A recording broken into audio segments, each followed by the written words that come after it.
नमस्कार, प्रणाम। मेरा नाम है ऋचा। बहुत बहुत स्वागत है आपका हमारे इस बेहद ख़ास कार्यक्रम बिहार बिहान में। कहते हैं सोचना बहुत ही आसान विषय है। कोई कभी भी कुछ भी सोच सकता है और सबसे उससे भी आसान काम होता है गलत सोचना।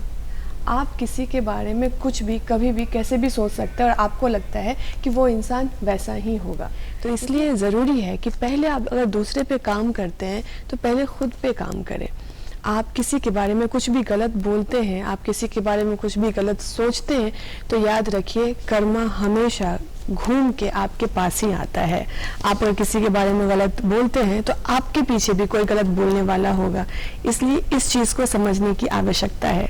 कार्यक्रम की शुरुआत हमेशा से एक अच्छे विचार के साथ होती है, महापुरुषों के द्वारा कहे गए कथन के अनुसार होती है। तो आइए देखते हैं आज का अनमोल वचन क्या है। महात्मा गांधी ने कहा था, व्यक्ति अपने विचारों से निर्मित प्राणी है। वह जो सोचता है वही बन जाता है।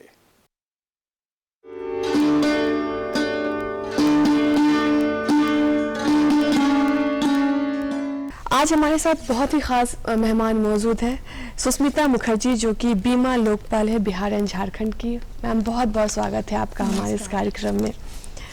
आपकी सबसे पहले तो आपकी मुस्कान इतनी प्यारी है कि पूरी पॉजिटिविटी के साथ कहते हैं कि अगर आप खुद पॉजिटिव होते हैं तो आप आसपास भी पॉजिटिविटी बिखराते हैं।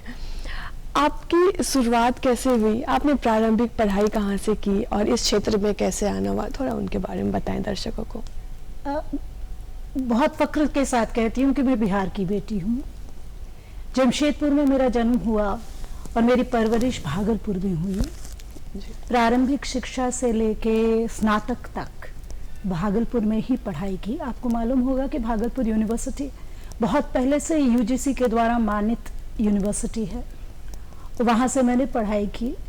पढ़ाई के बाद कालांतर में शादी मेरी पटना में हुई। पटना मेरा ससुराल है।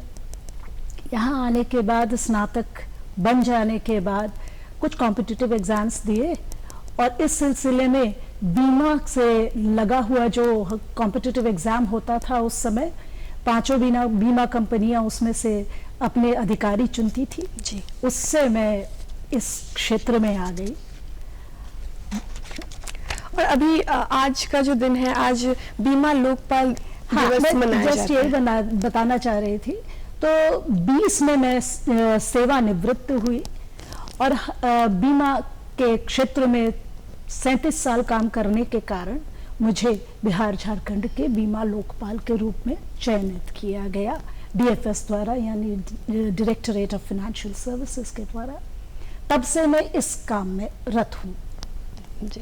और आज क्योंकि ये विषय काफ़ी लोगों में शायद जागरूकता का अभाव कह सकते हैं इस चीज़ को लेके, और लेकिन इस सेगमेंट में काम बहुत ज़्यादा हो रहा है। लेकिन हम कभी कभी होता है कि हम काम तो कर रहे होते हैं लेकिन आम जनता तक वो चीज़ें नहीं पहुंच पाती है। तो आज जो है बीमा लोकपाल दिवस भी है, तो इसके बारे में बताइए क्यों मनाते हैं जी। और कब? सबसे पहली बात है कि फाइनेंशियल सिक्योरिटी यानी वित्तीय सार्वभौमता हर व्यक्ति, हर नागरिक और हर प्राणी के लिए बहुत ज़रूरी होता है। ये जान गए हैं हम लोग। बीमा अब घर घर में पहुंच चुका है, लेकिन ग्राहक को ये नहीं मालूम है कि उसने क्या खरीदा, किस तरह से उसको उसकी सेवा मिल सकती है।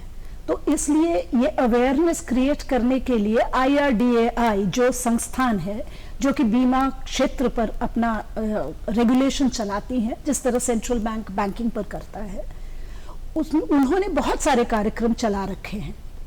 इसी संदर्भ में भारतीय केंद्रीय सरकार ने गजेट करके शिकायत निवारण हेतु 1998 में 11 नवंबर को एक अधिनियम पारित किया, जिसमें जो ग्राहक है उसके शिकायतों का निवारण हो, समाधान हो, इस प्रकार से वो अधिनियम बना था।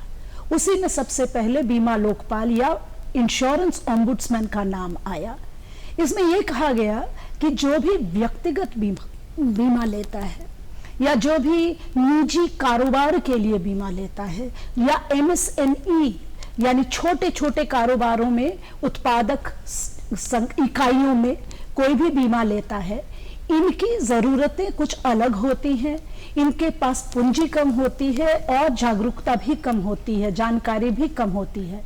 तो इनके लिए एक अर्ध न्यायिक अर्थात क्वाजी जुडिशियल अथॉरिटी बनाई गई बीमा लोकपाल, जहां आप तुरंत पहुंच सकते हैं, निःशुल्क सेवा पा सकते हैं और हमारा जो निर्णय होता है वो बीमा कंपनियों के लिए मान्य होता है, वो उसके अगेंस्ट में अपील नहीं कर सकते।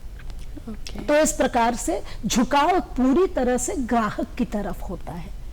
हर एक बीमा पॉलिसी में हमारा नाम लिखा हुआ होता है।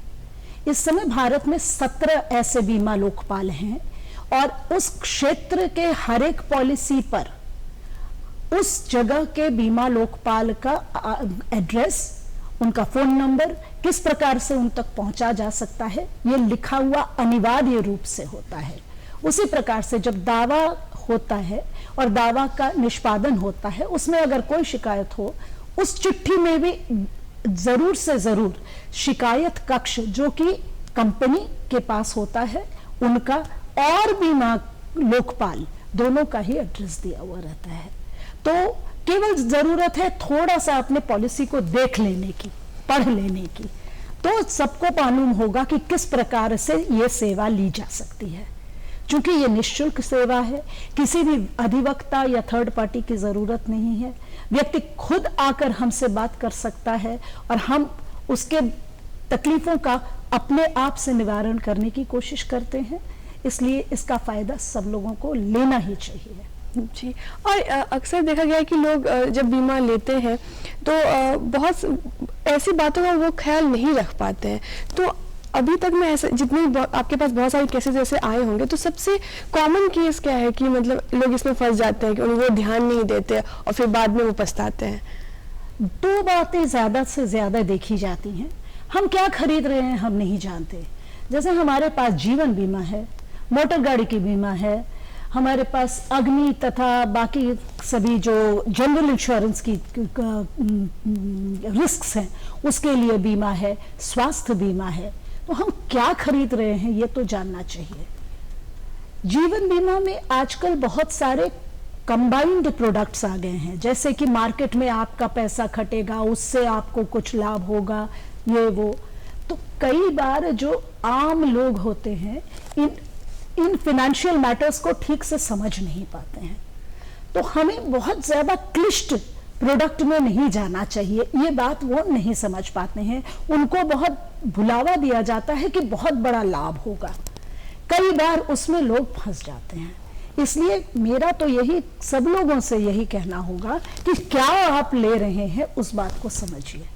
जीवन बीमा ले रहे हैं तो जीवन बीमा का जो रिस्क है उसको ही सबसे पहले देखिए। ऐसा ना हो कि बाद में जब जरूरत पड़े तो वही चीज ना मिले जो सबसे ज्यादा जरूरी है। राइट। हाँ, और प्रश्न करना तो अधिकार बनता है। इतना ही नहीं, हर एक पॉलिसी में ये लिखा हुआ होता है कि 15 दिन के अंदर आप पॉलिसी को अच्छी तरह जांच लीजिए और अगर आपको पसंद नहीं है तो आप उसको वापस कर सकते हैं। इस बात को भी लोग नहीं समझते, पढ़ते नहीं, और उसके बाद 3 साल 4 साल के बाद हमारे पास आते हैं, तब तक हमारे भी हाथ बंधे हो जाते हैं, क्योंकि न्यायालय का प्रक्रिया है तो legal limitation, law of limitation को तो हमको मानना ही पड़ता है। बिल्कुल। इसलिए लोगों से यही मेरी करबद्ध प्रार्थना रहेगी कि क्या आप लिया उसको पढ़ लीजिए। बिल्कुल। और अक्सर ऐसा देखा गया है मैम कि जो भी पॉलिसीज बेचते हैं या फिर जो भी इस तरीके के लोग आपके कंसल्ट में आते हैं, तो वो आपको जितना बताते हैं, क्योंकि उनको भी पॉलिसी बेचनी होती है या फिर आपको किसी भी तरीके से उनका एक टारगेट होता है, आप उसमें फंस तो जाते हैं, लेकिन फिर बाद में आपको लगता है कि नहीं, हमने बहुत बड़ा अमाउंट इसमें ले लिया है, हम उसको अब नहीं कैरी फॉरवर्ड कर सकते। तो उस सिचुएशन में लोग क्या करें? क्योंकि मैंने बहुत सारे लोगों को देखा है ऐसा कि उन्होंने 1 लाख 2 लाख ऐसे इन्वेस्टमेंट के लिए तो डाल दिया है, लेकिन अब जो है वो नहीं दे पाएंगे। अब अगले साल से हो सकता है फाइनेंशियल कुछ इशू हो जाए, तो ऐसे में लोग क्या करें? या जो उसने पैसा इन्वेस्ट किया वो बर्बाद हो गया, या फिर अगर वो कोई कानूनी कार्रवाई कर सकता है? देखिए, सबसे पहली बात यह है कि बीमा निवेश नहीं है। इस बात को बहुत अच्छी तरह से हर व्यक्ति को जानना चाहिए। बिल्कुल। इन्वेस्टमेंट नहीं है इंश्योरेंस। इंश्योरेंस एक रिस्क को कवर करने के लिए होता है। हाँ ठीक है, उसके साथ साथ कुछ ऐसे हम लोग चीजें जोड़ देते हैं जिससे कि वो पैसा जो हमारे पास बनता है आपका, उससे आपको कुछ एक्स्ट्रा लाभ हो जाए। तो बीमा को बीमा माने, उसको निवेश न माने। सबसे पहले आप पॉलिसी उन्हीं से लें जिस पर आपको पूरा भरोसा हो, और पूरा भरोसा मीठी बातों से नहीं होना चाहिए, व्यवहार से होना चाहिए और अपने ज्ञान से होना चाहिए। यानी उन्होंने जो कागज आपको दिए हैं उसको अच्छी तरह से पढ़ें, उनकी बातों पर न जाएं, जो लिखा हुआ है उस पर जाएं। आपके पॉलिसी में और प्रपोजल में बेनिफिट इलस्ट्रेशंस होते हैं, स्पेशली लाइफ इंश्योरेंस की पॉलिसीज में, क्योंकि बड़ा अमाउंट होता है, बड़े समय के लिए कंपनी के पास होता है कि किस प्रकार से आपके पैसे को निवेशित किया जाएगा, किस प्रकार से आपको बोनस मिलेगा, किस प्रकार की परिस्थिति में आपको कितने पैसे मिलेंगे। और एक बहुत बड़ी विषय है नॉमिनेशन, असाइनमेंट बहुत जरूरी है। अपने ना रहने पर किसको पैसे दिए जाएं, ये भी देखना बहुत जरूरी है। तो इन चीजों को पढ़ लें। अगर आप खुद नहीं पढ़ते तो ऐसे किसी के पास जाके, थर्ड पर्सन के पास जाके, जिन पर आपको भरोसा है, उनसे पढ़वा लें। पर ऐसे ही किसी की बातों पे ना आ जाए, क्योंकि उस व्यक्ति को अपनी कमीशन की पड़ी है, उनको अपने टारगेट की पड़ी है, वो नेचुरल है। किसी भी बाजार में ये होना नेचुरल है। आप पूछेंगे नहीं तो कोई आपको बताएगा नहीं। बिल्कुल। कहते हैं ना कि माँ भी दूध नहीं देती है बच्चा जब तक नहीं रोता है। तो आपको ये तो बताना पड़ेगा, जताना पड़ेगा कि आपको समझ में आता है और आपके पैसे बेकार नहीं खर्च होने चाहिए। जी। तो इसलिए जागरूकता तो हर हालत में जरूरी है। आप अपने पॉकेट में से पैसे निकालने के पहले जितने जागरूक होंगे, आपके पैसे उतने ही सिक्योर्ड रहेंगे।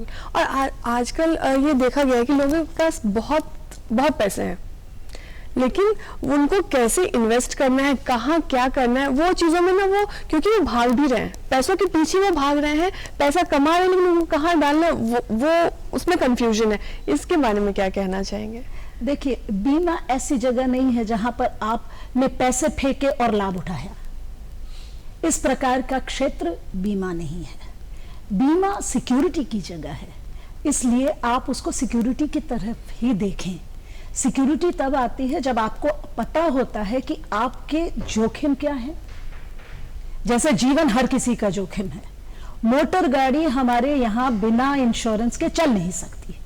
कोई भी लोन आज के दिन में आपको कोई बैंक, कोई फाइनेंशियल इंस्टीट्यूशन बिना किसी इंश्योरेंस के नहीं देती। तो जहां जहां सिक्योरिटी की जरूरत है वहां वहां बीमा का नाम आता है। तो हमें ये जानना है कि ये निवेश का क्षेत्र नहीं है।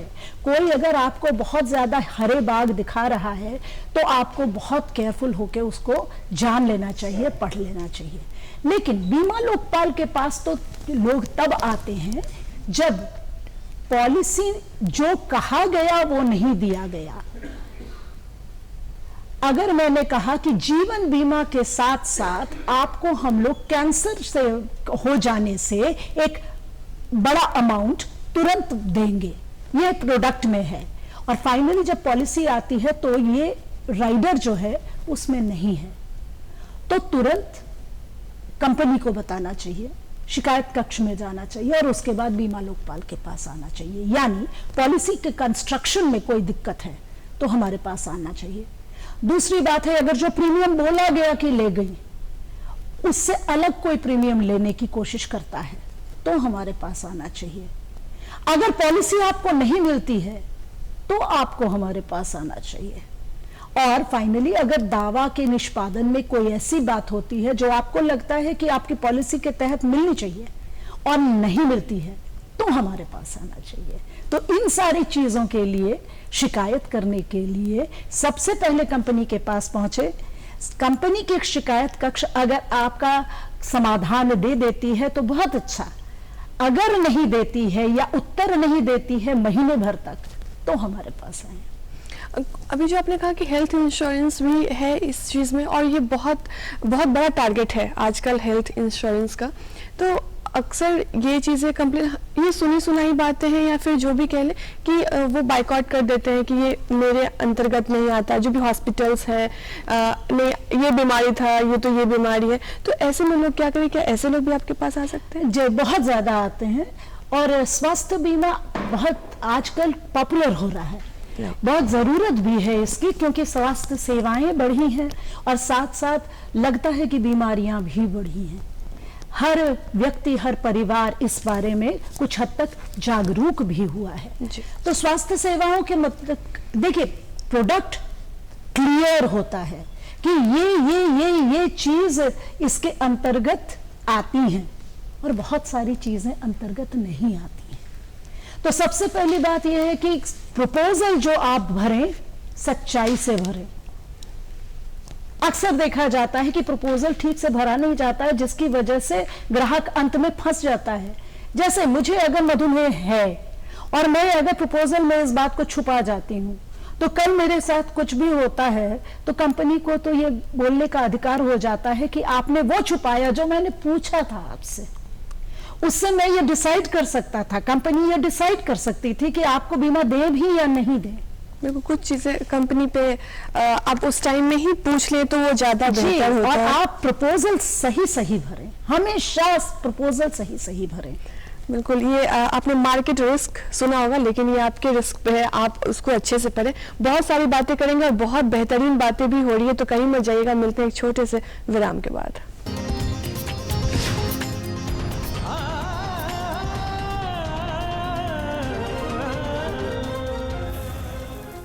पुनः स्वागत है आपका हमारे इस बेहद खास कार्यक्रम बिहार बिहान में, और आज हमारे साथ बहुत ही खास मेहमान मौजूद हैं, सुस्मिता मुखर्जी, जो कि बीमा लोकपाल बिहार एंड झारखंड है। मैम, पुनः स्वागत है आपका।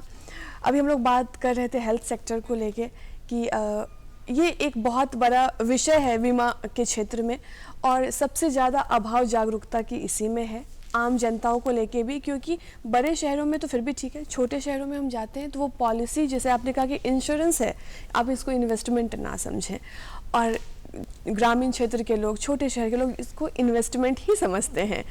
तो हेल्थ पॉलिसी के बारे में बताएं कुछ, और इसमें किस तरीके से लोग स्कैम में फंस जाते हैं उसके बारे में भी बताएं। जी, तो जैसा मैं कह रही थी कि सबसे पहले तो जो प्रश्न किए जाते हैं उसके सच्चे और सही उत्तर दें।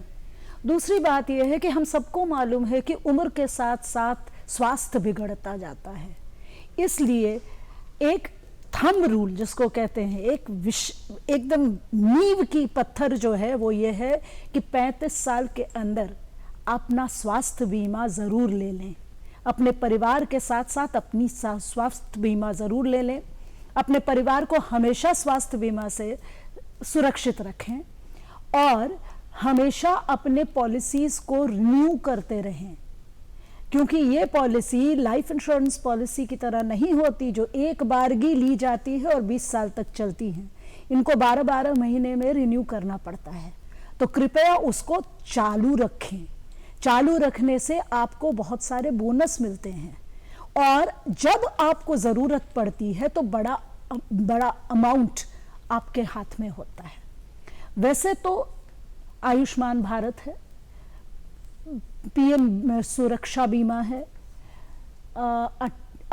हमारे पास पीएम जीवन ज्योति बीमा योजना है, जो कि एक स्टैंडर्ड फॉर्मेट में बहुत लोगों को बहुत तरह की बीमाएं देने का काम कर रही है सरकार, और सभी कंपनियां उसके अंदर लगी हुई हैं। लेकिन जब दावा हो जाता है तब तो इंडिविजुअल को करना पड़ता है, व्यक्ति को करना पड़ता है। तो बैंक के माध्यम से सारे पेपर एक बारगी कंपनी तक पहुंचवाएं, और हमें देखने को आता है कि ऐसे सिचुएशन में कंपनियां तुरंत रिस्पॉन्ड करती हैं। मुश्किल तब होती है जब आप एक स्वास्थ्य बीमा लेते हैं और एक ऐसे हॉस्पिटल के पास पहुंचते हैं जिसका रजिस्ट्रेशन नहीं है। तो कोशिश कीजिए अच्छे हॉस्पिटल में पहुंचने की, जिसकी मान्यता हो, उस जगह में मान्यता हो जहां पर लोग, क्योंकि आप सबको मालूम है कि इस क्षेत्र में दलाली खूब चलती है। बिल्कुल।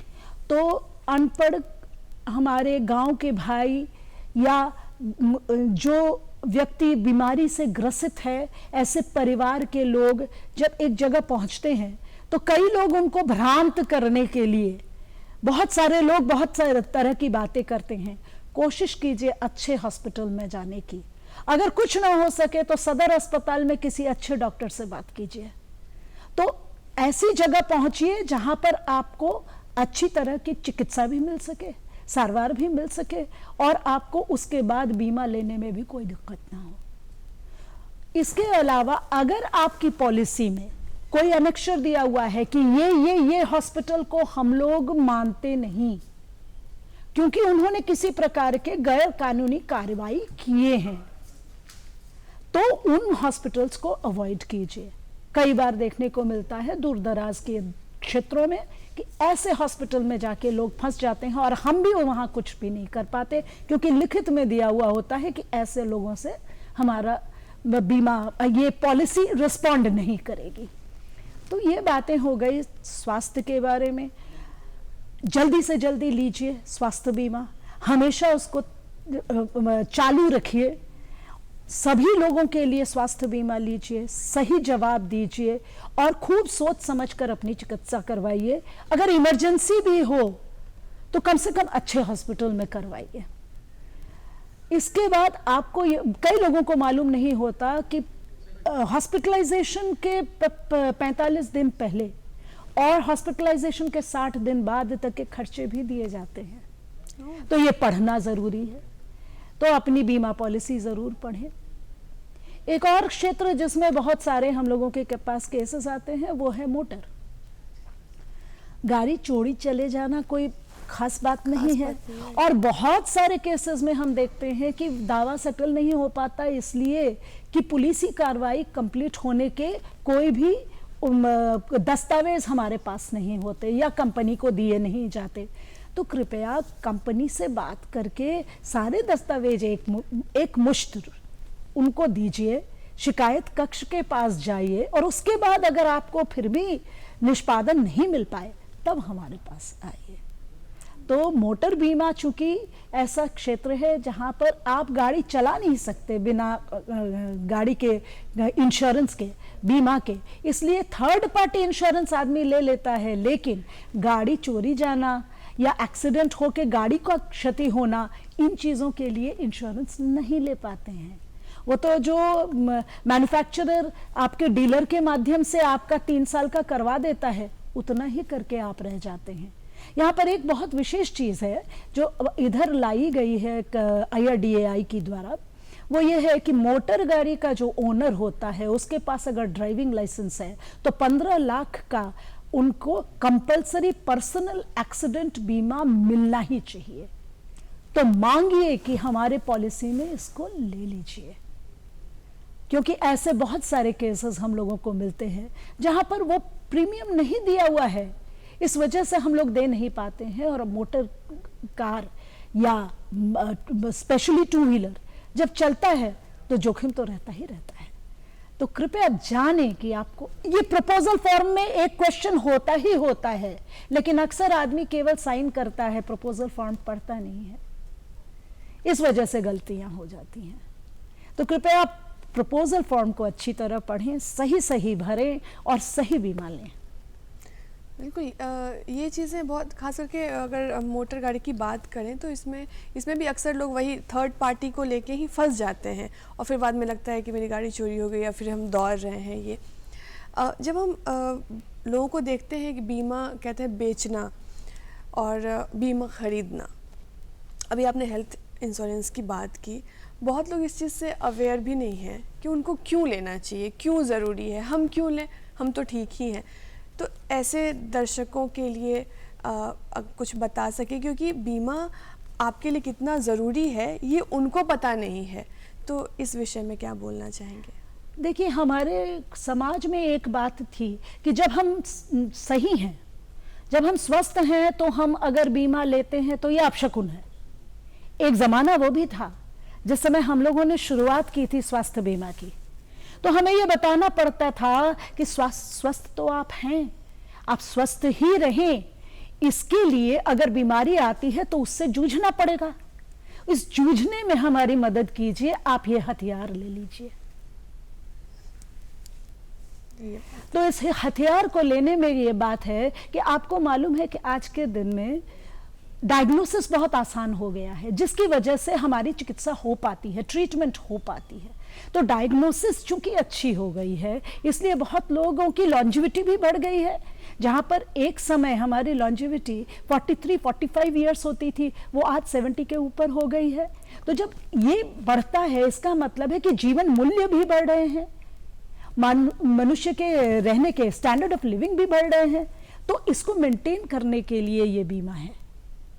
आप जानते हैं कि एक CABG हार्ट की एक प्रॉब्लम हो जाती है और एक स्टेंट लग जाता है, 5 लाख रुपए लग जाते हैं। अगर आपको अपनी गाढ़ी कमाई में से ये पूंजी निकाल के देनी पड़े तो बहुत मुश्किल पड़ती है। तो क्यों ऐसा ना किया जाए कि हम सभी जो इस जोखिम को झेल रहे हैं, तो छोटा छोटा अमाउंट हम लोग जमा करते रहें, एक फंड बन जाए और किसी एक व्यक्ति को जब इसकी जरूरत हो तो उसको दे दिया जाए। यही तो है बीमा, जहां हम सभी छोटी छोटे मात्रा में कुछ कंट्रीब्यूट करते हैं और उस फंड में से वो व्यक्ति जिसको वो जरूरत पड़ जाती है, उसकी जरूरत मिटा दी जाती है, ताकि हम सभी खुशहाल रह सकें। एक सर्टेन अमाउंट किसी चीज़ के लिए फिक्स हो तो सोचना नहीं पड़ता है, और आप चाहे उसको अपने फाइनेंशियल प्लानिंग में आप अंदर डाल सकते हैं। और वो इतना नगण्य अमाउंट होता है, अगर 25,000 भी है तो साल में जो व्यक्ति 25 लाख कमा रहा है उसके लिए 25,000 बड़ी बात नहीं है। लेकिन उसको अगर खर्चा करने के लिए 5 लाख निकालने के लिए बोला जाए तो उसको दिक्कत पड़ जाती है। तो दिक्कत ना पड़े, इस वजह से बीमा होती है। और ये हेल्थ इंश्योरेंस को लेके इसीलिए भी हम ज़्यादा बात कर रहे हैं क्योंकि आफ्टर कोरोना ये चीज़ें बहुत लोगों में एक डर और बढ़ गई है। और इसमें बहुत सारे ऐसे लोग भी आ गए हैं जो आपको बहला फुसला के भी पॉलिसीज़ बेच देते हैं। तो इसमें कितने वर्ष तक एक आयु सीमित होती है कि आप इसके बाद लेंगे तो बस ये एक फालतू है, आप नहीं ले सकते, या फिर जिंदगी भर ले सकते हैं? नहीं, सबसे पहली बात तो ये है कि हमारे एंट्री एज जितनी कम होगी उतना कम आपका प्रीमियम होगा। एक बात ये हो गई। 65 मैक्सिमम एज है, उसके बाद आपको कोई पहला पॉलिसी नहीं बेचेगा। लेकिन 65 पे बहुत सारी चीजें आपको नहीं देगा, क्योंकि तब तक बहुत सारी बीमारियां शुरू हो चुकी होती हैं। इसलिए मैंने पहले ही कहा, जल्दी लीजिए, सही बोल कर लीजिए और सही पॉलिसी लीजिए। ये तीनों बातें आपको ध्यान में रखनी पड़ेगी। जो व्यक्ति बीमित है उसकी बीमा को रद्द करना या उसको रिन्यू ना करना किसी भी कंपनी के लिए विकल्प नहीं है। इसलिए अगर आप साल दर साल अपनी बीमा को चालू रखते हैं तो आप कवर्ड होंगे। इस वजह से हमको जागरूक होने की जरूरत है, ग्राहक को जागरूक होने की जरूरत है।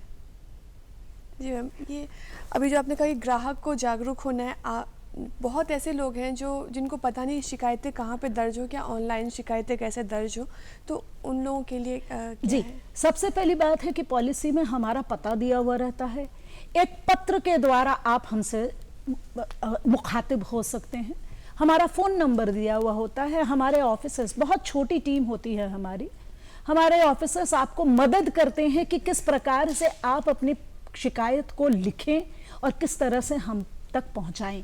रजिस्टर्ड एडी पोस्ट से भी आप हमको भेज सकते हैं। और हमारा एड्रेस, ईमेल एड्रेस दिया हुआ होता है, उसमें एक फॉर्मेट होता है, आप केवल उसको भर के भी हमारे पास भेज देंगे तो हम आपके शिकायत को रजिस्टर कर लेते हैं। अगर कुछ दस्तावेज की जरूरत होती है, हम आपसे संपर्क करते हैं, फोन करते हैं, आपसे लेके ही रहते हैं वो चीजें, ताकि आपकी केस की सुनवाई हो सके।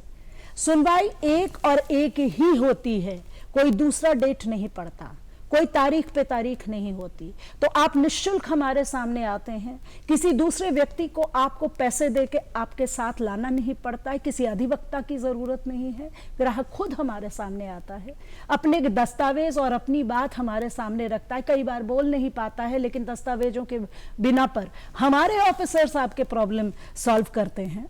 और उसके बाद हम लोग जो अवार्ड देते हैं वो कंपनी के लिए अनिवार्य होता है मानना।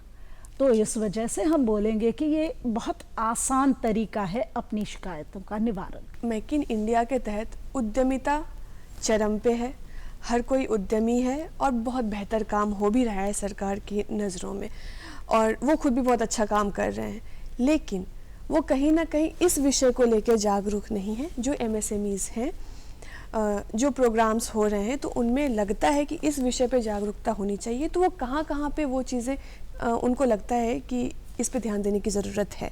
आप सामान तो खरीद रहे हैं, सामान बेच रहे हैं, सब कुछ हो रहा है, लेकिन ये सेगमेंट को आप कहीं ना कहीं छोड़ देते हैं। आपको लगता है इस पे क्या ही ध्यान देना, इसके बारे में बताएं कुछ। तो देखिए, सबसे पहली बात है कि हमारे समाज में, हमारी अर्थव्यवस्था में नौकरी पेशा से ज़्यादा आप उद्यम के स्वामी की तरफ बढ़ रहे हैं। ये एक बदलाव है। और कहते हैं इकोनॉमिक्स में कि the self employed are the spinal cord of the economy.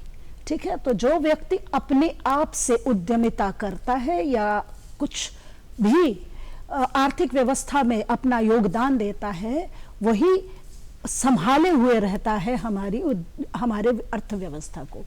तो इसी तहत जितने सेल्फ हेल्प ग्रुप्स बने हैं, जितनी छोटे इकाइयां बनी हैं, चाहे वो सेवा के क्षेत्र में हो या फिर मैन्युफैक्चरिंग के क्षेत्र में हो, ये सारी इसी के तहत आती हैं। और इसमें एक बहुत विस्तृत आर्थिक व्यवस्था लिप्त है, जिसमें कि हमारे डिस्ट्रिक्ट एडमिनिस्ट्रेशन से लेके बैंकिंग सर्विसेज से लेके नॉन बैंकिंग सेक्टर के बहुत सारे फाइनेंशियल इंस्टीट्यूशन से लेके सब लोग व्याप्त है इसके अंदर। तो ज़्यादातर तो बात यह है कि सबसे पहले रजिस्ट्रेशन जैसे ही हो जाती है, उस समय से ही आपके एडवाइजर शुरू हो जाते हैं। वो एडवाइजर्स आपको ज़रूर से ज़रूर इंश्योरेंस की बात बताते हैं, उसको तुरंत ध्यान दीजिए, क्योंकि आप कुछ भी एसेट क्रिएट करते हैं तो उसकी सिक्योरिटी बनाना बहुत ज़रूरी होता है। एक जगह चाहिए तो जगह के लिए फायर एंड प्रॉपर्टी इंश्योरेंस चाहिए।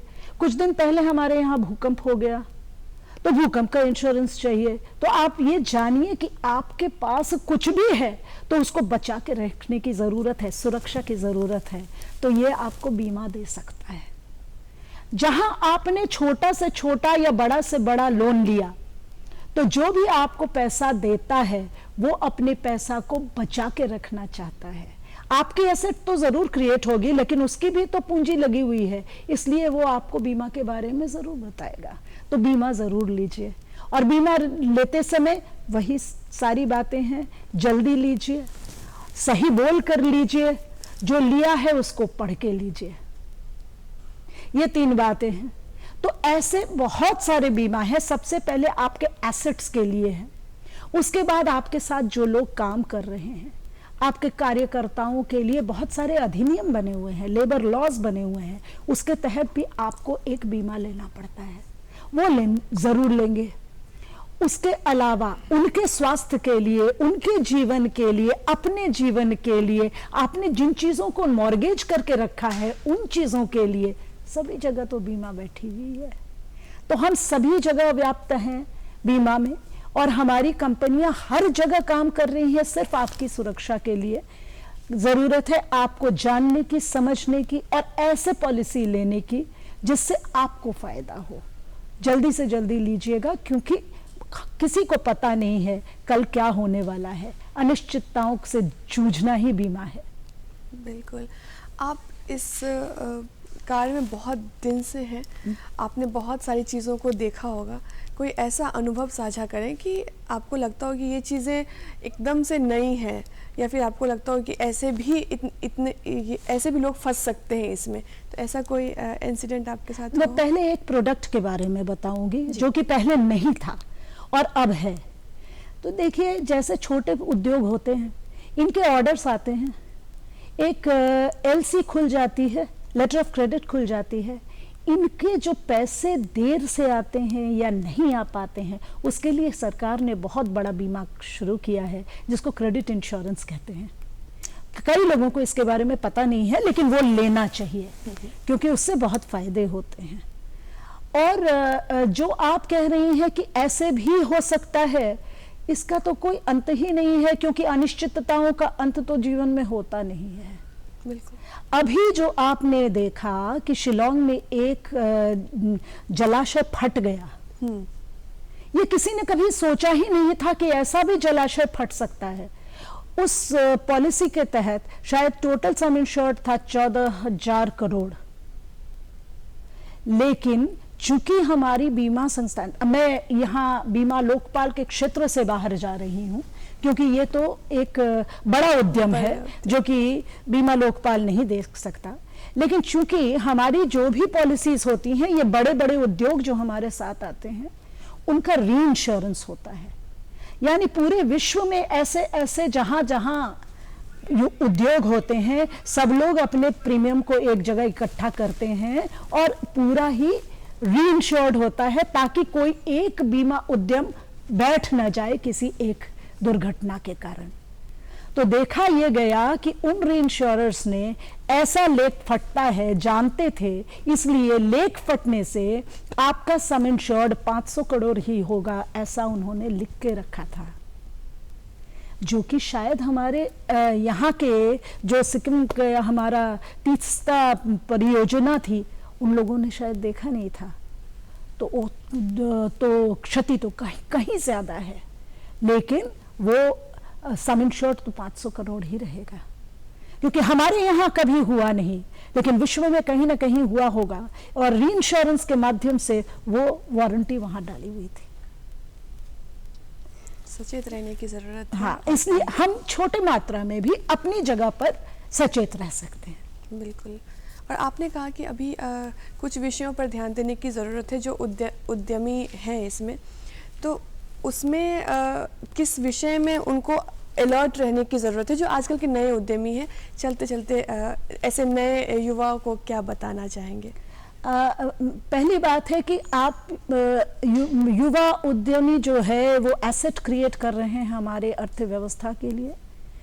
समाज की उत्तरदायित्व है कि उनके एसेट्स का भरण वो अच्छी तरह से सुरक्षा करे।